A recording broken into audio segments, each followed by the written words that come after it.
자, 하나님께 감사드리는 것은 너희가 죄의 종이었으나 너희에게 전하여 준 교리의 본을 마음으로 순종하여 죄에게 해방되어 의의 종이 되었음이라. 아멘.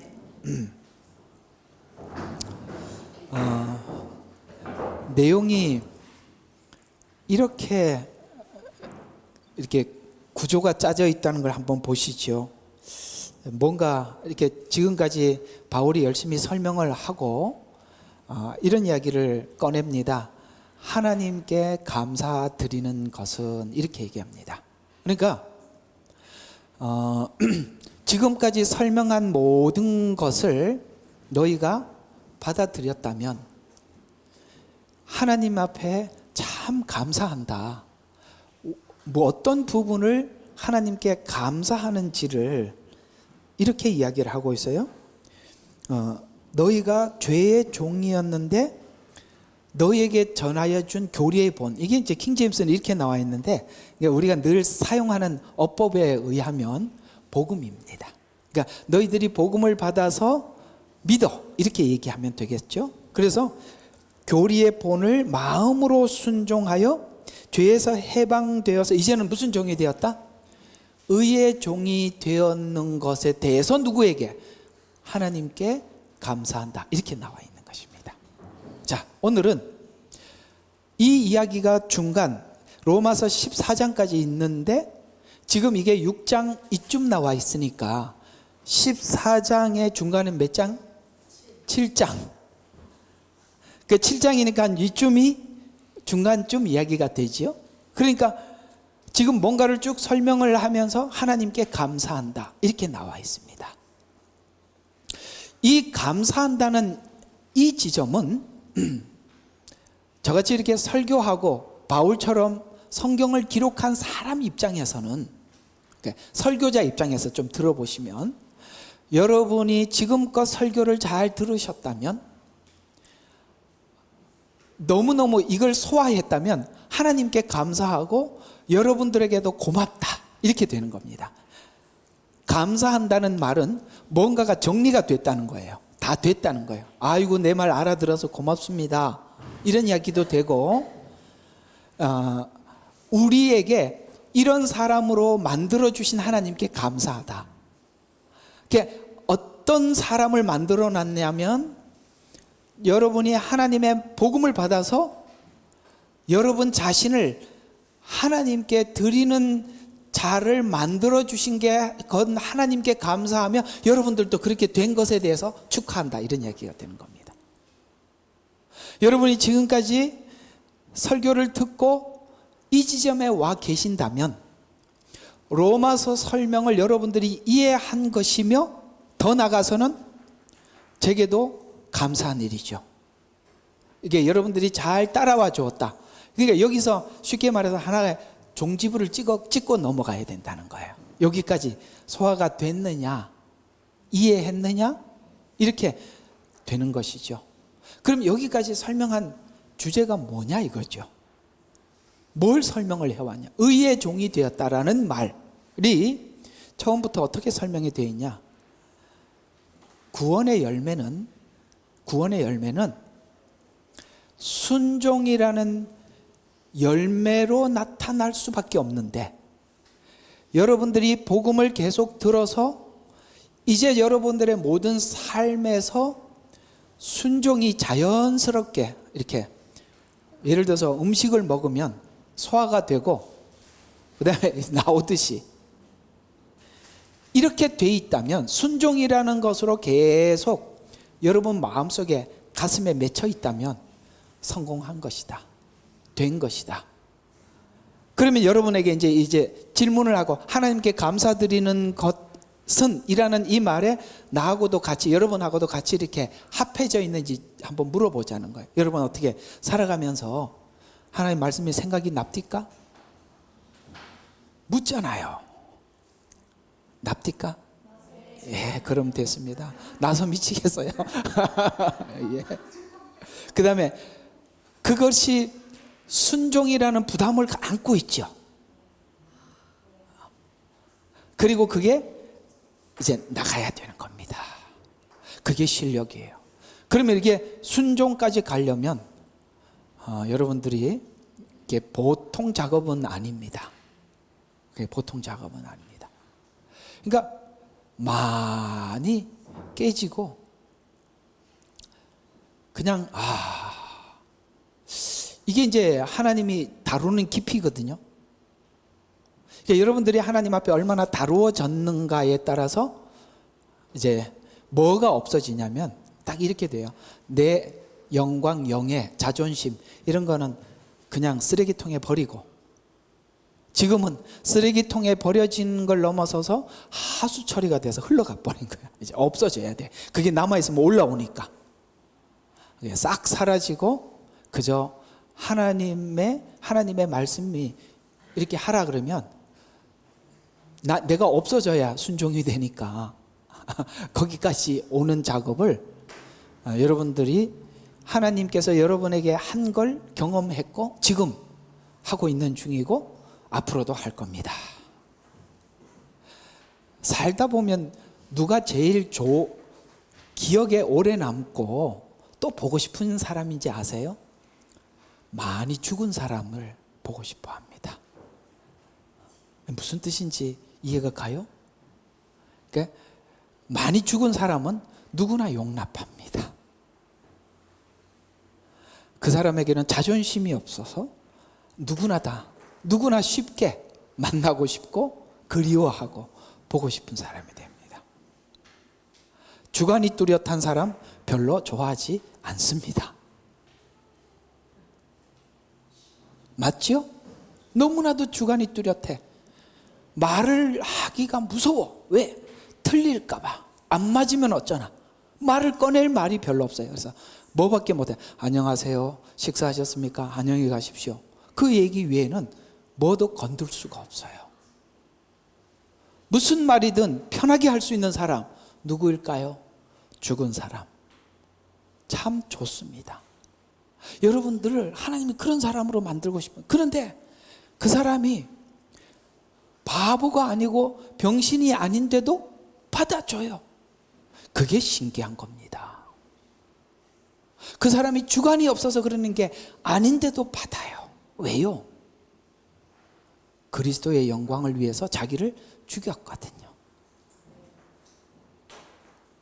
그게 누구나 그리운 사람이고 누구나 보고 싶은 사람이 되는 것입니다. 교회는 주관이 뚜렷한 사람들이 칼을 들고 상처를 내기 때문에 고통스럽습니다. 근데 그런 큰 칼을 들고 휘두르는 사람 때문에 교회는 강해져요. 알았죠? 날카로운 칼, 큰 칼을 들고 자기는 철장 권세를 가졌다 이러면서 휘둘러요. 근데 거기 맞아서 우리는 죽지요. 죽어서 사는 겁니다. 이게 십자가의 죽음과 부활의 능력인 거예요. 많이 죽어야 멋있는 사람이 되는 겁니다. 오늘 그 얘기를 하고 있는 거거든요. 자, 알아들었으면 들어가겠습니다. 로마서 기록 목적이 뭐냐?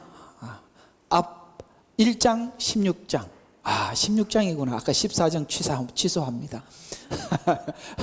16장까지니까 1장 5절에 로마서를 기록하면서 바울이 로마서를 쓴 이유를 믿어 순종케 하려고 라고 합니다. 반드시 이 복음을 믿는다면 순종이라는 결과가 나와야 한다. 이렇게 로마서를 쓴 목적을 기록하고 있어요. 여러분들이 이 복음을 계속 들었다면 계속 순종이라는 열매가 맺지 않고 다른 열매가 맞으면 여러분 이 로마서에서 설교하고 있는 말씀하고 있는 이 구원과 복음과 상관이 없는 겁니다. 그리고 이 모든 로마서 성경을 가장 끝나는 마지막 마치는 부분에서도 믿음으로 순종케 하고자 이렇게 또 설명이 들어가 있습니다. 그러니까 로마서를 쓴 목적이 뭐예요? 믿음은 순종이다. 이런 이 방정식은 필연적으로 불변하다는 거예요. 그 복음을 들었는데 순종이라는 열매가 나타나지 않으면, 만약에 이 복음이 변질된 복음이거나 아니면 들은 사람이 잘못 들었거나 문제가 있다는 것이죠. 왜? 믿음은 순종이니까요. 믿음이 순종으로 가기 위해서 로마서를 기록했고, 로마서는 죄인 되었던 성도가 회개해서 믿음을 갖는 원리를 설명해 주고 있어요. 그럼 믿음의 목적이 무엇이냐? 순종이라는 목적을 가졌다는 뜻이 되는데요. 자, 우리가 이 얘기를 이해하기 위해서는 성경은 그냥 성경을 보면 그냥 이 세상의 어떤 책과도 비교할 수가 없어요. 하나님은 세상에 이런 문학가가 없고, 그리고 성경을 보면 볼수록 인간이 만든 책들은, 누가 이렇게 요즘 강의를 하시는 우리나라의 일타 강사들이 뭐 순자, 맹자, 공자, 서양 철학자 이름 다 동원해서 설명을 해대는데, 잠시는 끄떡이 돼도 뭐를 못하느냐면 마음에 접근을 못하는 거예요. 양심에 접근을 할 수 없어요. 철학은 한계가 있는 겁니다. 우리가 공감은 할 수 있어요. 그러나 근원은 바꿔놓을 수가 없는 것입니다. 왜요? 철학은 사람의 사고 속에서 나온 거기 때문에 그렇습니다. 우리가 성경을 접하면서 놀라고 충격을 받는 것은, 이 성경은 우리의 양심에 피를 뿌리고 있다는 것입니다. 십자가의 보혈이 흘러들어옴을 느끼게 되는 것이죠. 우리의 근본을 바꿔놓는다는 것입니다. 바로 이런 차원에서 성경과 그것은 완전히 다른 것입니다. 에덴 동산에서 우리는 모든 사건의 발발은 에덴 동산이니까 에덴 동산에서 죄 앞에 순종하지 못했어요. 그걸 못했더라면 복종이라도 해야 하는데 그것도 못했습니다. 그래서 결국은 인간은 그 마음에, 하나님이 명령은 했지만 아담과 하와가 그 명령에 설득이 안 돼 있는 거예요. 이해가 가요? 이해가 갑니까? 명령에 복종을 하는 군인은 이해는 다 못하고 그냥 복종만 할 뿐이죠. 하나님은 우리에게 요구하는 것은, 순종이라는 것은 맹종이 아니라는 얘기를 하고 있는 것입니다. 맹종은 이해가 안 되는데 무조건 따라가는 거예요. 순종은 이해를 했기 때문에 가는 거예요. 그럼 하나님이 우리를 이해시키려면, 에덴 동산에 있는 이 사건은 어떤 이야기냐면, 아담과 하와가 이해를 못했기 때문에 그 유혹에 넘어갔다는 이야기를 하고 있는 겁니다. 오늘 우리도 많은 사건들을 매일매일 만나고 있어요. 그렇죠? 마치 에덴 동산에 찾아와 사단이 우리를 유혹했듯이 이런 수많은 유혹들을 우리가 매일매일 맞이하고 있는데, 우리가 거기서 스스로 내 마음으로부터 거부하는, 거부권을 행사하게 되는 것은 하나님이 누군지 내 안에 들어와 있다. 그걸 내가 맹종으로 거부하는 것이 아니라 순종하며 거부하기 위한 복음이 복음이라는 거예요. 로마서 복음이라는 거예요. 에덴 동산에서는 그런 설득이 안 돼 있는 상태였기 때문에 순종도 복종도 할 수 없었고, 자기 욕심대로 죄를 받아들였고 죄를 짓게 되었다. 그런데 우리가 이제는 순종으로 가려면 체질이 바뀌어야 하는데, 이 체질이 바뀌어지는 그 복음이 오늘 십자가 복음이라는 것입니다. 우리가 한동안 이런 이야기가 많이 시중에 떠돌았어요. 교회 시중에, 바깥 말고 교회 시중에 십자가 복음 맞죠? 그런데 십자가 복음에는 항상 한계가 있다는 걸 아셔야 됩니다. 십자가 복음의 가치는 부활 때문에 십자가 복음이 가치가 있는 것이지, 이해가 가요? 죽으면 산다는 거예요. 내가 그리스도 안에서 죽으면 그리스도 안에서 산다가 부활 복음이에요. 근데 십자가 복음만 외치면 우리는 사실은 율법주의자 비슷한 수준에서 더 이상 우리가 올라가지를 못해요. 그 십자가 복음 뒤에는 필연적으로 부활의 복음이 전해질 때 우리가 죽음의 이유를 알고 죽으라는 거예요. 그게 부활의 복음 아닙니까? 그래서 한동안 이 십자가 복음을 사람들이 많이 마음에 두고 설교를 하고 사람들에게 강요를 했습니다만, 저는 그 부분에 대해서는 좀 반대하는 편입니다. 왜? 십자가 복음 뒤에 부활의 복음을 설명을 해줘야 그들이 스스로 죽어야 될 이유를 알아야 죽는다는 거예요. 주 안에서 죽으면 산다는 소망을 주지 않는 죽음만 외치는 것은 사람들에게는 너무나도 큰 짐입니다. 그래요, 안 그래요? 표정들을 보니까 꼭 못 알아듣는 표정을 하지 말고 지금 못 알아듣더라도 집에 가서 이거 듣고 제가 알아듣겠습니다 이렇게 좀 표현이 이해가 가요? 예, 죽음만 강요하는 것은 여러분 죽는 걸로 끝나잖아요. 오늘 중요한 이야기를 하나 해드릴 거거든요. 이 복음이 뭐냐? 오늘은 중요한 뒷부분에 나오니까 미리 꺼내놓으면 나중에 설교할 게 없으니까 지나가도록 하겠습니다. 그래서 이게 십자가 복음이죠. 그리고 그 뒤에 일어날 부활입니다. 그래서 오늘 여기 15절 앞에 있는 쭉 오늘 이 본문 앞에 있는 이야기를 앞에 있는 내용부터 이렇게 잠깐 정리를 해 내려와 보면 이런 이야기입니다. 15절 이하에서는 그 6장 15절 앞의 내용보다 진전된 차원에서 구원에 대한 설명을 하고 있는 중인데요.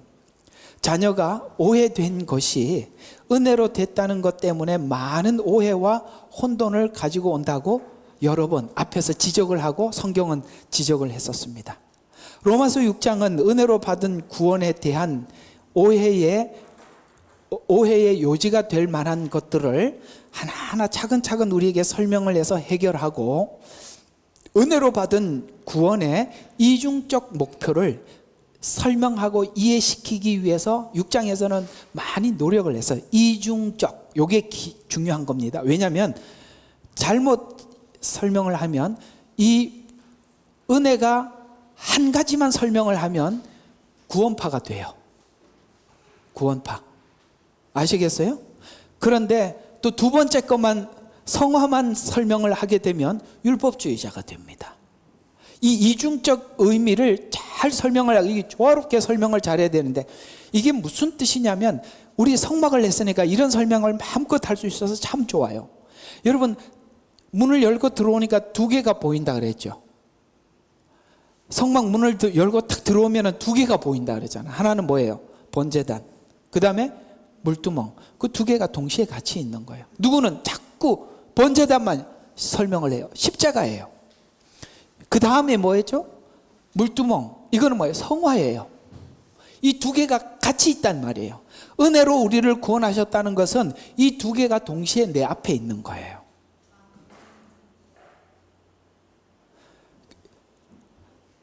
항상 그게 있어요. 그런 오해가 있을 수 있어요. 그런 오해가 있을 수 있어요.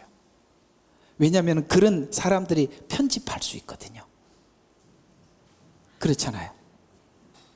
근데 그림은 편집을 할 수 없어요. 성막은 그림이에요. 그래서 사람들이 편집을 못하게 만들어 놨어요. 봐라, 번제단만 있는 게 아니고 물두멍도 있지 않냐. 물두멍만 있는 게 아니고 번제단도 있지 않냐. 번제단은 십자가라면 물두멍은 부활이거든요. 그렇게 설명이 되는 거예요. 그리스도 안에서 새로운 사람이 되는 거예요. 오늘 여기 설명한 대로 의에게 나를 드릴 수 있는 사람이 돼. 의롭게 했어요. 복음이 우리를 의롭게 만들었어요. 하나님 앞에. 그런데 의롭게 만들어서 의롭게 살도록 했습니다. 성화예요. 두 가지 목적이 다 있다는 거예요. 그래서 이중적 목표를 이해시키고자 하는 목적을 가지고 있는데, 은혜로 받은 구원이 죄에 대해서는 죽었고 이제 순종하면 열매를 맺을 수 있다라는 바로 부활, 순종의 열매, 부활이죠. 그래서 1절부터 18절까지 이 내용을 쭉 정리를 해보면 11절은 구원은 1차적으로 죄에 대해서는 죽었고 하나님께로는 산 자가 되었으니 이제는 순종하여 열매를 맺어야 한다라고 해놓고, 은혜 아래에 있기 때문에 은혜 받은 우리가 마음대로 죄를 지을 수 없는 양심을 가졌다고 말해주고 있습니다. 이해가 가요? 예수 믿어서 의롭게 되었어요. 그리고 그 의가 우리 양심에까지 들어와서 뭐를 한다고요? 죄를 마음대로, 아까 의롭게 되었으니까, 사람들이 의롭게 되었으니까 마음대로 살아도 되겠다 이렇게 생각하게 되잖아요. 인간이 원래 악하니까.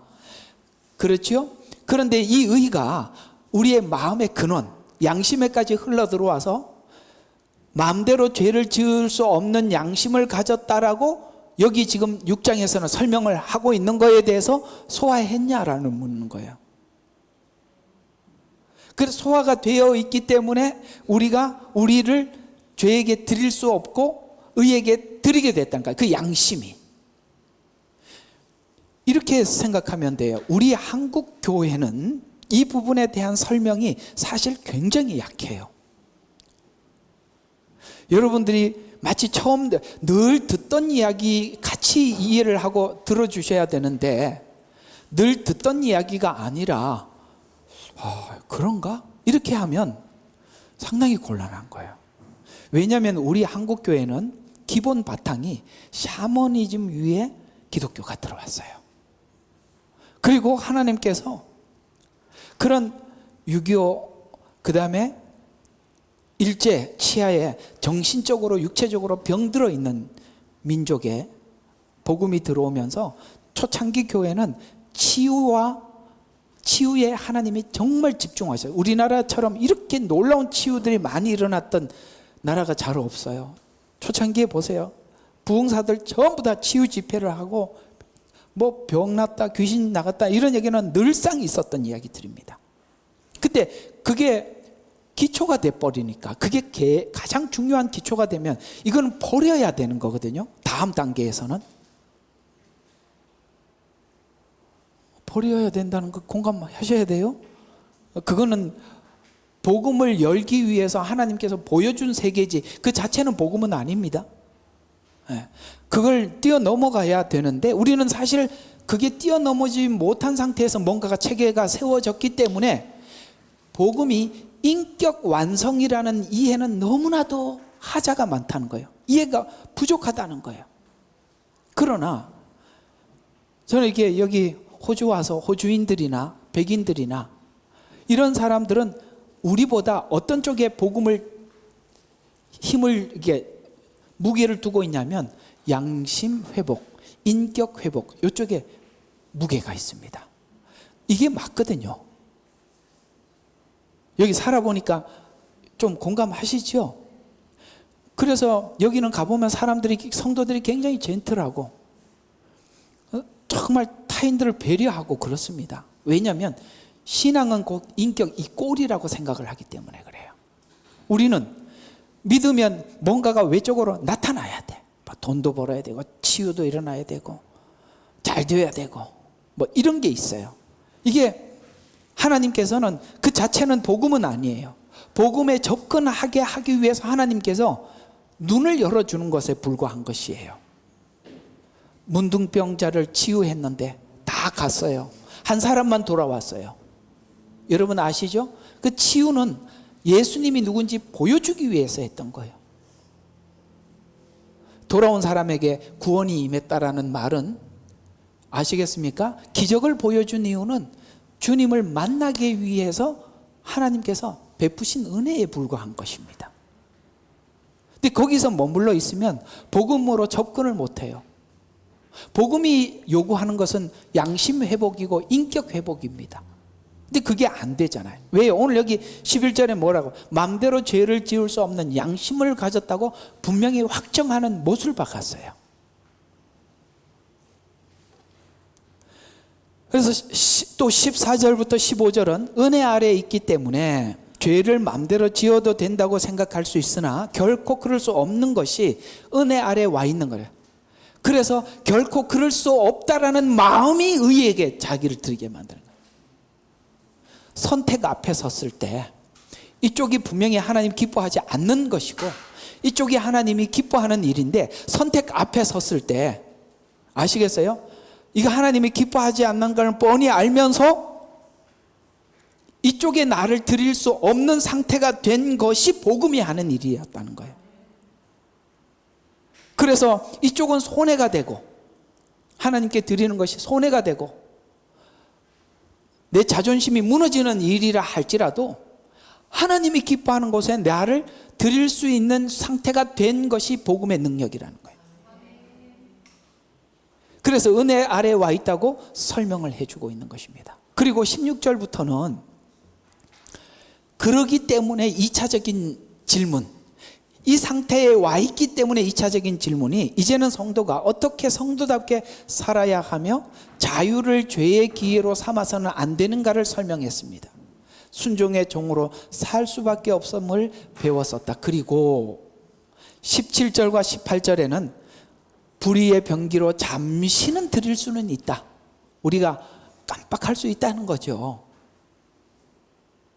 그러나 죄에 계속 거기 짓눌려 있을 수는 없다. 거할 수는 없다는 거예요. 거기 자리 잡을 수 없다는 거예요.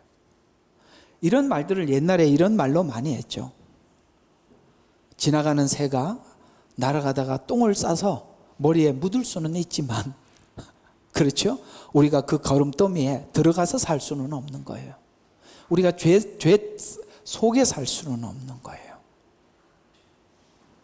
믿음의 경중에 따라서 아직 거기 머물러 있는 사람들은 마음에 늘 뭡니까? 나가야지, 탈출해야지, 이렇게 계속 살 수는 없지 라는 생각을 하게 되고, 또 나온 사람들은 더 나은 거룩을 향해서 우리가 목적을 설정하고 나갈 수밖에 없는 상태가 된 것이 복음이 주는 능력이다, 이렇게 말씀하고 있는 것입니다.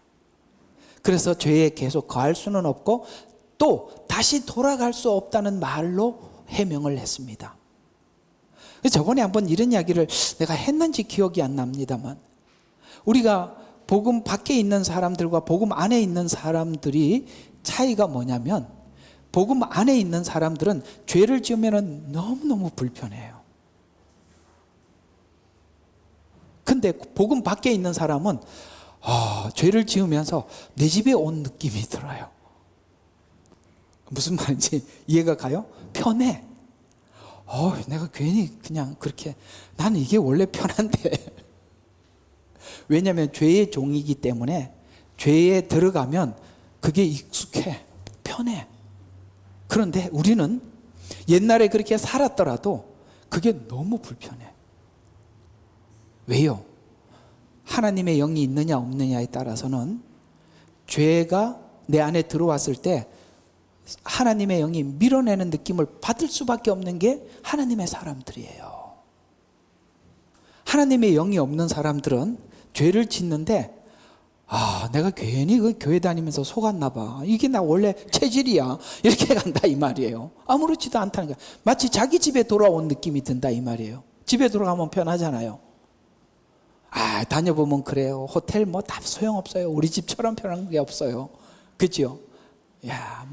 진짜 아무 소용없어요. 좋아봐야 아무 의미가 없어요. 그런 것처럼 우리 집이 의의 집이기 때문에 내가 하나님이 요구에 미치지 못하더라도 그 불편한 마음을 가지고 하나님 앞에 거룩하게 살아야지가 내가 마음이 편한 거지, 죄 구덩이에 푹 빠져서 살면서 이제 본향에 돌아왔다 이렇게 생각하면 곤란하다니까. 그거는 하나님의 영이 없는 사람들이 느끼는 느낌이다. 정리가 되셨죠?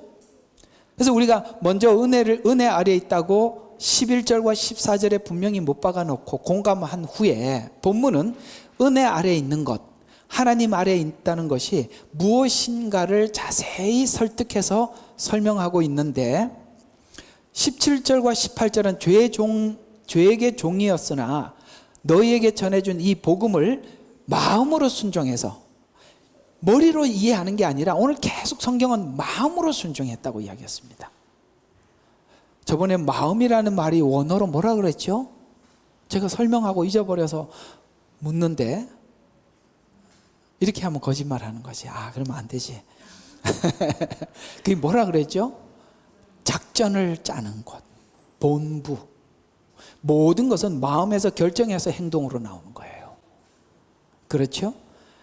거기까지 들어왔다는 거죠. 그래서 마음으로 순종해서 의의 종이 되었다는 것은 1차적으로 아까 두 가지 목적이 있다고 그랬습니다. 하나는 뭐가 돼? 죄에서 해방에 대해서 의롭게 되고, 이걸 칭의라고 설명을 해왔고, 2차적으로는 죄에게서 해방이 되어서 얻은 의가 되었다. 나를 의에게 드리게 돼. 성화라 그랬죠. 드리게 되었다라고 이 두 가지를 설명. 근데 우리는 1차적인 설명은 열심히 하고 있는데 2차적인 설명을 못해요. 그런데 성경은 2차적인 설명의 분량이 거의 98%고, 성경을 분량을 차지해 보면 2%가 칭의예요. 제 눈에는 그렇게 보여요. 그런데 대부분은 많은 분들이 1차적인 의미밖에 모르니까 성경을 전부 다 구원받았다, 구원 못 받았다, 이러면 이단에 빠질 수 있도록 다 열려 있는 거예요. 이단들은 그런 걸 교묘하게 치고 들어와서 구원을 딱 목줄을 잡아서 여러분들이 원하는 대로 움직이는 겁니다. 구원에 대한 두려움 때문에 이단에서 빠져나오지 못하게 만들어 놓고 자기들이 원하는 걸 다 요구를 해도 다 들을 수밖에 없는 사람을 만들어 놓는 것입니다. 성경을 이렇게 성화와 칭의 안에서 훨씬 더 성화라는 주제가 많다는 걸 모르면 전부 다 구원을 오늘 아침에 빼앗겼다가 저녁에 잃었다가 이런 생각이 왔다 갔다 할 수밖에 없어요.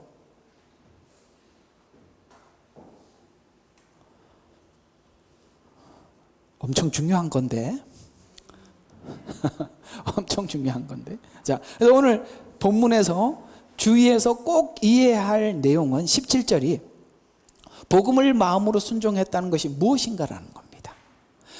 오늘 로마서 1장 18절에 보면은 하나님의 진노 아래에 있었는데 그 진노 아래에 있다는 사실을 발견하고 절망뿐이다라고 1장 18절에서는 그렇게 설명해 놓고 19절에 가서는 우리가 율법이 말하는 바는 온 세상이 하나님의 심판 아래에 있다, 그것을 알게 한 것이 율법이다. 그러나 이 심판을 해결할 방법은 전무하다.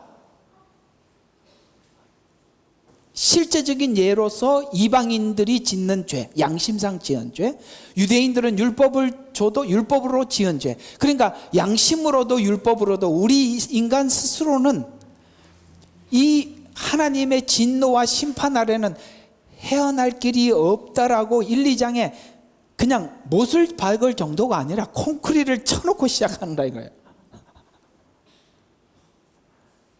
아셨어요?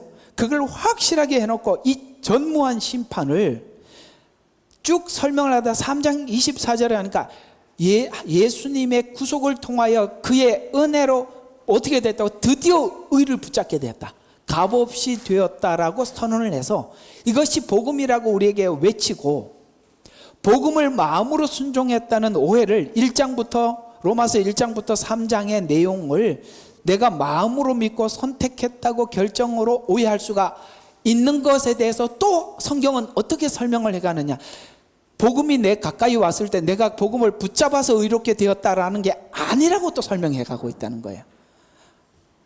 이게 요리조리 잘 빠져나가야 돼요. 성경이 말하는 대로. 이 가만히 보면 성경에 들어오는 입구들은 잘 들어오는데 출구를 몰라. 이게 마치 뭐와 같으냐면 미로와 같아서 그래요. 예언서는 더해요. 입구는 시작은 해요. 근데 출구를 못 찾아. 왜?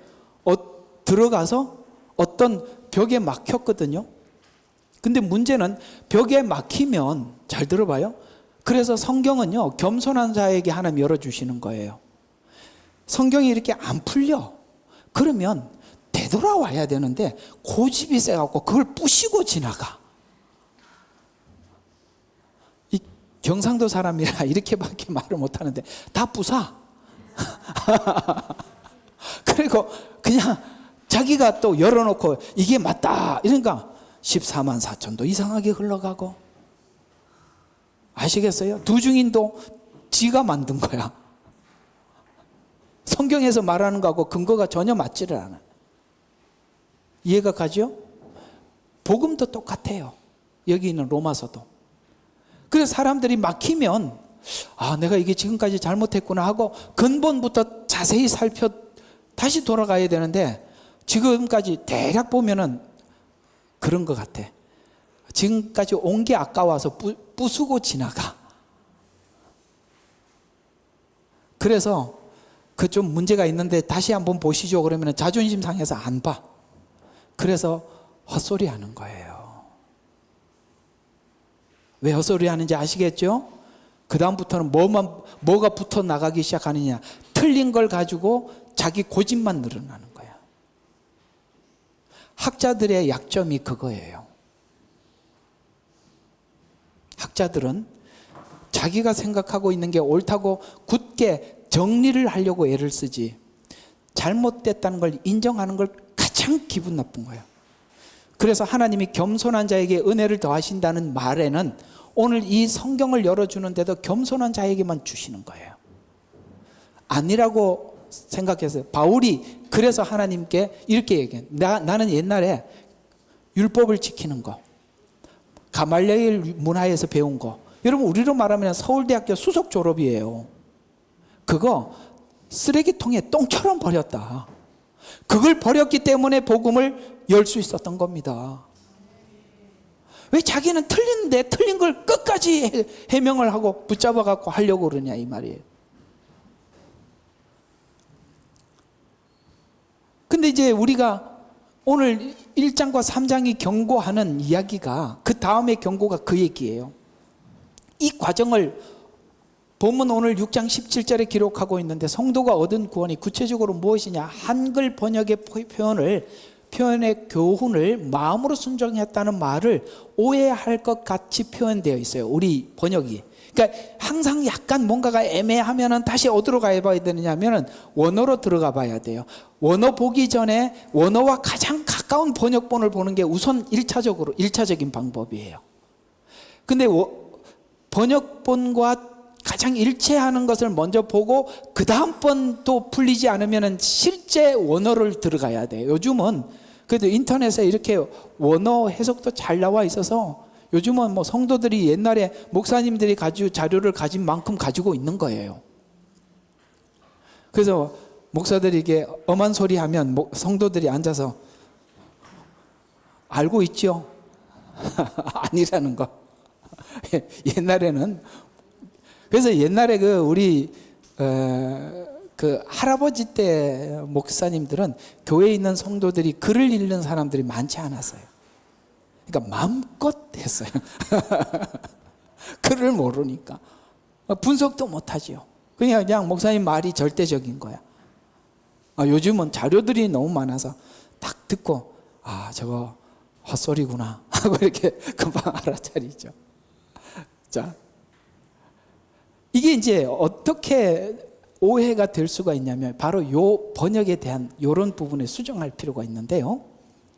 이 번역이라는 것은 믿어 마음으로 순종했다는 이 말은 거기에 보면은 문법적으로 보면은 능동태예요.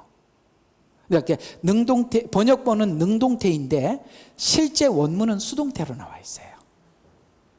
이게 무슨 차이냐면 원문대로 한다면 수동태, 너희가 이끌림을 받은 교훈의 본, 이렇게 나와 있어요. 이끌림을 받은 교훈의 본. 이게 무슨 말이냐, 내가 가서 그 복음을 붙잡은 게 아니라 하나님이 이끌어서 거기 가서 내가 붙잡았다, 이렇게 수동태로 나와 있다 이 말이에요.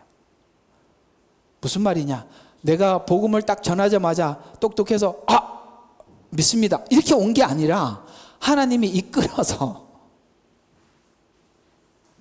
이게 알미니안으로 가느냐 칼빈으로 가는 길목에 서 있는 거예요. 그래서 이걸 능동태로 보면은 내가 믿은 구원이 되고, 수동태로 보면은 하나님이 예정한 구원이 되는 거예요. 그래서 이끌림을 받았다. 요거 로마서에서 뒷부분에 설명을 했죠. 보내지 않는데 어찌 들으리요, 이렇게 설명을 해 들어가죠. 주의 이름을 부르는 자는 구원을 얻으리라. 결론적으로 우리가 주의 이름을 부르게 된 것이, 생각해봐라, 전하지 않은데 네가 어떻게 들었겠느냐. 들어보니까 맞죠? 구원은 밖에서 들어온 거니까. 그러면은 그 사람이 괜히 전한 게 아니라 보낸 이가 있다는 거예요. 그러면은 그 말을 전하는 사람도 그 사람을 구원을 한 게 아니고 그 사람을 구원하기 위해서 그 사람을 보낸 이가 있다는 거예요. 오늘 여기 이끌림을 받은 대로 이해가 갑니까? 이 둘의 관계가? 그래서 전하도록 보냄을 받고 전함을 받은 내 복음을 마음으로 순종하게 되어 이렇게 되어 있단 말이에요. 그러면 너에게 전하여 준 수동, 이끌림을 받은 바 수동, 교리의 본을 마음으로 순종하여 수동. 그래서 능동과 수동의 차이는 능동으로 보면 마치 복음을 내가 내 안에서 선택과 결정을 했다고 오해하게 되는데, 사도행전이 그걸 우리에게 지우기 위해서 여러 군데서 설명을 하고 있는 것 중에 고넬료의 구원. 하나님께서 베드로를 보냈잖아요. 이끌림을 받아. 오케이? 이디오피아 구스네 씨가 읽다가 빌립에 의해서, 근데 이게 뭔 이야기가 거기 담겨 있냐면 전부 다 유대인이 전해준 복음이라는 얘기를 하고 있는 겁니다. 빌립도 유대인이에요. 아시겠어요? 그 얘기를 하는 거였거든요. 우리가 구약이 빠진 유대인이 가지고 있는 성경이죠. 물론 신약도 그렇습니다. 그리고 구약이 빠진 신약은 완전히 아닌 거예요. 우리는 너무나도 신약에 치중해 있는데, 원래 이 복음은 유대인들에게 쭉 약속해서 진행을 했고 흘러왔고 예언대로 성취되어서 이방인들에게 이렇게 자연스럽게 온 거예요. 그걸 어느 날 유대인이 거부했다고 이 복음 어디로 가지 하고 이방인에게 전해준 게 아니라 하나님이 이미 그렇게 플랜을 짜놨었다고요.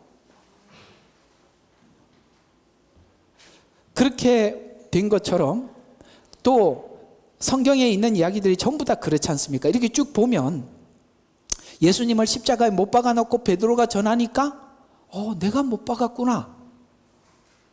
아시겠어요? 그래서 예수님을 영접하고 이 모든 일들이 각 개개인들의 실력에 의해서 나온 것들이 아니라 하나님이 이끌어 이렇게 해서, 이렇게 듣는 사람도 들을 준비를 해놓고 하나님이 전하는 사람에게도 전할 말을 가지고 가서 둘이 만나더라는 거예요. 이게 하나님이 준비한 관계 속에서 이루어지는 거예요. 여러분, 혹시나 이런 일들이 예레미야 눈물교회 성도들이나 우리 주생명 선교교회 성도들 사이에 이런 일들이 많이 있었을 거예요. 한 주간 깊이 생각하고 있었는데 주일날 여지없이 목사님 입에서 그 얘기가 나오더라.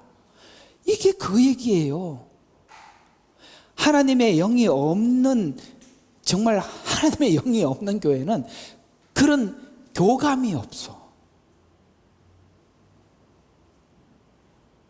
성도들에게도 말씀을 들을 수 있는 준비를 해놓고 저에게도 그 말씀을 전하는 거예요. 내가 여러분들을 어떻게 다 알겠어요? 그냥 하라는 말을 하는 거예요.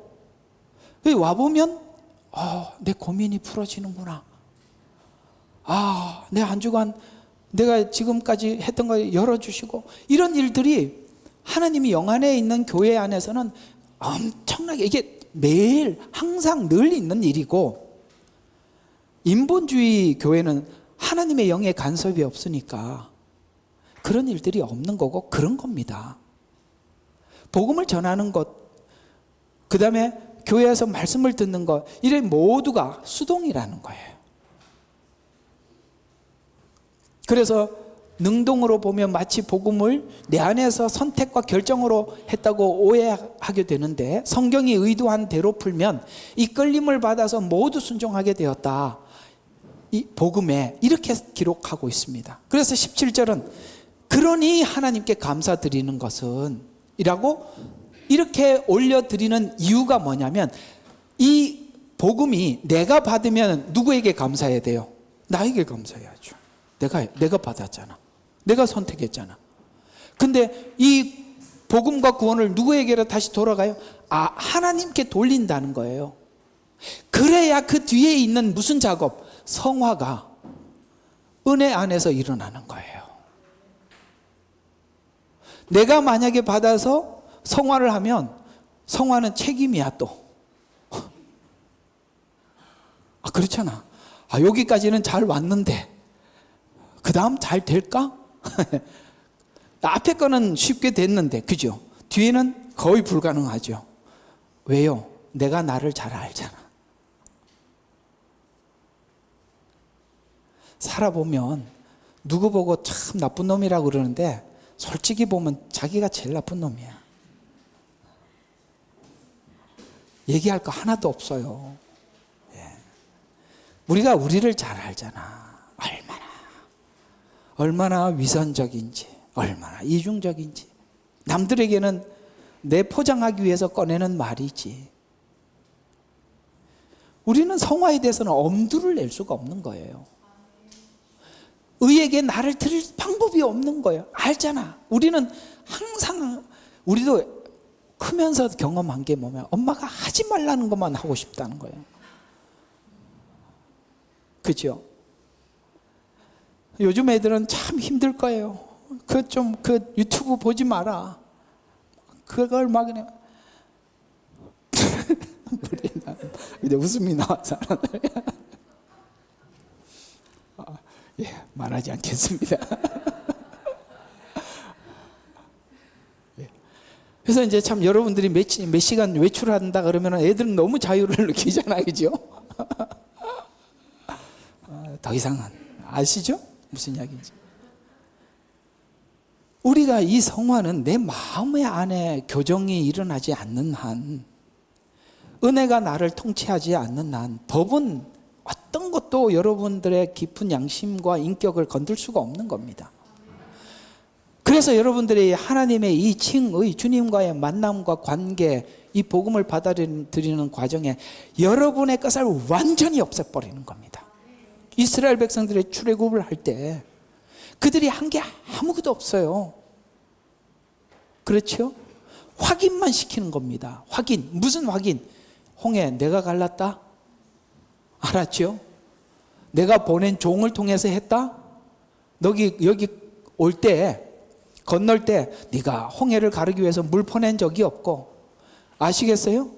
그 다음에 네가 바로하고 싸운 적도 없고, 하나님이 다 해서 물 딱 갈라놓고 느긋하게 건너게 해준 거예요. 거기까지 우리만 건너는 게 아니라 애굽 사람들을 수장시키는 것까지 눈으로 확인을 시켜서, 자, 너를 공격할 자 없다? 그리스도 예수 안에는 정죄함이 없다? 지금부터 훈련이다? 이렇게 들어가는 거예요.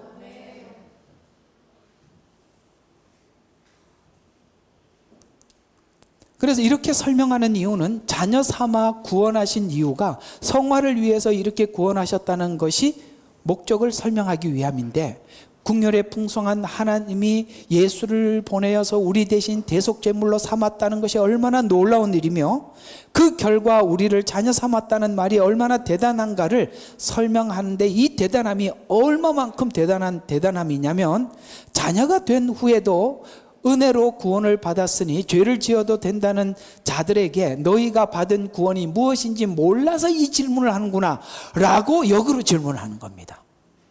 네가 그렇게 생각을 한다면 네가 받은 구원이 뭔지를 모르기 때문에 질문을 한다는 거죠.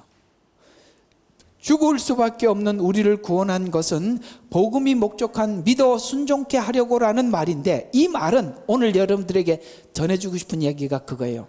이 말은 예수 안에서 우리를 거기다 연합시켜서 부어서 틀을 만들어서 그대로 찍어냈다는 거야. 판박이로. 그 예수님이 새롭게 된 것은 십자가의 죽음과 부활인데, 십자가의 죽음까지는 모든 것에 하나님께 순종하는 걸로 했잖아요. 순종해서 죽으셨잖아요. 그렇죠? 아버지 뜻대로 하소서. 내 생명까지도 하나님께 드립니다. 내 뜻대로 하소서. 그랬더니 하나님의 뜻대로 죽이셨어요. 그 다음에 반전이 있었죠. 부활입니다. 우리도 그렇게 새롭게 만들겠다는 거예요. 네 거 옛날 거 다 죽이면 내가 새롭게 만들어줄게. 요 틀, 이게 십자가의 복음과 부활의 복음의 틀이라 이 말이에요. 그러니까 우리가 죽으면서 살 줄로 알고 죽으라는 거예요. 이게 틀이라는 거예요. 그래서 그 틀에 들어가면 그 틀과 동일하게 똑같은 상품이 나오듯이 우리가 금형이라고 그러죠. 금형은 금형을 어떻게 만드느냐면 이렇게 만드는 거거든요. 금형은 모래나 있어요. 모래 같은 걸로 이렇게 형틀을 제가 금속가 출신이라 하잖아요. 잘 알아요, 그런 거는. 그래서 그 틀을 모래 속에다가 어떤 제품을 넣어놓고 그걸 틀을 이제 모래로 틀을 짜놓으면 거기다가 쇳물을 붓고 시간이 지나면 그대로 하면은 똑같은 것이 나오잖아요. 그래서 예수님은 우리의 맏아들이 되시는 거예요. 우리의 틀이 되시는 거예요. 그 예수님이 한 것 같이 죽으면 우리도 그리스도 안에서 다시 산다. 왜? 예수님을 직접 살려서 우리도 그것이 나중에 죽어 천국 가자가 아니라 실제 매일 죽으라는 거예요. 천국 가는 죽으면 한 번만 죽는 거고 여러분의 인격은 매일 죽어서 사는 거예요. 그래서 이 틀에 들어가면 그 틀과 동일하게 상품이 나오게 되어 있듯이 새 사람을 이해하기 위해서 마음으로 순종하여라는 단어로 쓰여졌는데 1차적 구원을 이해할 때 죄에서 구원받는 자리에서 감사하고 감격하지만 2차적인 구원의 목적을 이해한 후에는 예수님의 생애가 하나님께 순종했던 과정과 순종했던 이유를 내가 본을 삼아 따라가야 할 순종의 마땅한 책임임을 알아서 그 틀 안으로 내 자신을 순종하는 수순을 밟는 것을 당연한 열매라고 설명하고 있는 중입니다. 구원을 이루신 하나님의 의도와 결과가 순종이라는 말입니다. 마음으로 순종하게 되었다는 내용은 틀에 들어갔기 때문에 틀대로 나올 수 있는 게 마음으로 순종했을 때 그 마음으로 순종한 결과가 나오는 그 틀이 나올 수밖에 없다는 표현입니다. 이런 인식은 내가 어떤 사람이었는가를 먼저 인식하는 것에서부터 시작해야 되는데 그래서 이사야서 51장 5절에 있는 이 말씀을 로마서는 구체적으로 풀어서 설명을 했는데요. 1장, 2장에 그죠? 죄에 대한 목록들을 쭉 설명을 하듯이 우리가 어떤 사람이었어요? 내가 죄악 중에 조성되었고 시편 51편 5절이 내 죄 중에서 내 어머니가 나를 베었음이니라. 죄 중에 잉태되어 모든 생각과 마음으로부터 죄에 순종된 모양에서 이제는 죄의 마음으로부터 돌아선 자가 되었다라고 말씀하고 있습니다. 그렇습니다. 우리는 그 안에서 조성되었고 어머니가 그렇게 배웠고 우리는 죄 중에서 하나 툭 태어나면 뭐예요? 죄덩어리가 하나 쑥 나온 거예요. 이 체질화되어 있고 본성이 그런 걸 누가 바꿀 수가 있겠어요? 그래서 하나님께서 우리가 평생에 하는 작업이 이 안에서 찾아 들어오셔서 우리를 만나주시고 그리스도 안에서 변화시켜서 하나님의 자녀가 되게 하셔서 오늘 성경이 목적하고 있는 이 자리, 원래 우리를 구원하실 때부터 하나님이 이 목적을 가지고 구원했다고 설명한 에베소서 1장 3절과 7절이 이렇게 이야기합니다. 기초를 놓으시기 이전에, 이 구원은 창조 이전에 하나님이 계획한 구원인데 그리스도 안에서 모든 걸 그리스도 틀이 그 안에 그러니까 무조건 글로 집어넣어서 안에서 그리스도 안에서 사랑 안에서 사랑이라는 하나님의 사랑을 느끼지 않고는 절대 나올 수 없는, 그래서 그 안에 들어가서 나오는 게 거룩, 흠없음. 여러분 이게 가능하다는 거예요. 그래서 자기의 아들들이 되게 하셨으니 4절에 보니까 그 의도된 목표가 5절에 사랑 안에 그 안에 거룩 흠없게 하시려고 구원을 그런 의도 목표를 위한 것이라고 성경은 설명하고 있어서 하나님의 의도는 영광스러운 존재가 되기 위해서 죄에서 꺼냈을 뿐만 아니라 새로운 틀에 넣기 위해서 예수 그리스도 안에서 라고 지적을 하고 있습니다. 근데 이게 우리는 주님을 만나지 않았더라면 절대 불가능한, 있을 수도 없는 일인데 우리가 주님 안에서 들어와서 이 악한 죄인이 의인이 되었기 때문에 영광이 하나님께 돌아가는 거거든요. 그렇죠? 그러니까 은혜는 어디서부터 출발하느냐? 얼마나 흉악하냐, 그 깊이만큼 은혜는 채워지는 겁니다. 우리는 그냥 죄인 정도가 아니라 흉악한 죄인, 이렇게 얘기해야 되는 거예요. 골로새서 1장 24절과 29절은 이제 내가 너희를 위하여 받는 나의 고난들을 기뻐하고 또 그리스도가 고통받으신 이후에 있는 것을 그의 몸인 교회를 위하여서 내 육신에 채우듯이 여러분 육신에 채우고 계시는 겁니다. 고난으로 채워서 바꾸고 있다는 거예요. 너희를 위하여 내게 주신 하나님의 경륜을 따라, 하나님이 이렇게 만들어 놓은 플랜이 있답니다, 각자에게. 그래서 경륜을 따라 하나님의 말씀을 이루려고 내가 일꾼이 되어서 내가 너희들을 돕기 위해서 그 일꾼이 되었다. 목회는 이런 동기에서 시작돼야 되는 거예요. 만약에 이 동기에서 되지 않으면 변질은 준비해놓고 시작하는 겁니다. 변해가게 돼 있어요. 그래서 이 신비를 여러 세대에 감추어졌다가 이제 그 성도들에게 나타났고, 하나님께서는 이들에게 이방인 가운데서 이 신비의 영광의 풍성함이 어떠한지를 알리고 이방인에게 먼저 알렸대요. 왜? 유대인들은 자기 힘으로 해보겠다고 율법을 지금도 애를 쓰고 있으니까 그걸로 안 된다는 걸 이방인들에게 먼저 알려주었다는 거예요. 그래서 이방인들 가운데서 이 신비의 영광의 풍요함이 어떠한지를 알리고자 하셨으니, 이 신비는 너희 안에 계신 그리스도요. 이 골로새 교회는 이방 교회니까 너희 안에 계신 그리스도요, 너희 안에 계신 그리스도, 이 두 번 썼지. 자, 곧 영광의 소망이니라. 우리가 그를 전파하고 각 사람을 훈계하고 모든 지혜로 각 사람을 가르침은 각 사람을 그리스도 예수 안에서 온전하게 제시하려는 것이라.